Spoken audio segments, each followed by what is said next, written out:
আসসালামু আলাইকুম বন্ধুরা। ভাইরে, আমি গরিব মানুষ। ওই দেখুন, আমার কিন্তু অর্থ সম্পদ নাই যে আমি বড় একটা বিল্ডিং করতে পারবো।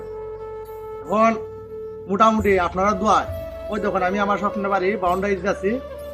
এখন আমি বেজগুলো ডালটাছি। সবাই আমার জন্য দোয়া করবেন। আর যে বা যেখান থেকে আমার ভিডিওটা দেখেন, দয়া করে আমাকে সবাই সাপোর্ট করবেন, আমার পাশে থাকবেন। আমিও একজন এতিম সন্তান, গরিব মানুষ।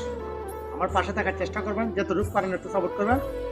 আর দেখেন না ভাই, আমার কিন্তু ভাঙ্গা বাড়ি, ভাঙ্গা ঘর। সবাই অনেকে আমার ভিডিওর মাঝে দেখছেন যেহেতু আমার বাড়ি ঘরদার কিরকম। আর এখন একটা বাউন্ডারি দিয়েছি, যেহেতু 3টা রোড দেওয়া, দেখেন 250 রোড দেওয়া। এখন এত অর্থ সম্পদ নাই যেহেতু আমি বড় রোড দিয়ে আমি একটা বাউন্ডারি দিব। এই ধরনের ছবিকে আল্লাহ আমার দিচ্ছেন না, সবার পাশে আমি থাকবো। আর চেষ্টা করবো যেহেতু একটা ছোটো মোটো একটা বাড়ি বানানোর জন্য। সবাই আমার জন্য দোয়া করবেন। ধন্যবাদ, ভালো থাকবেন। আসসালামু আলাইকুম।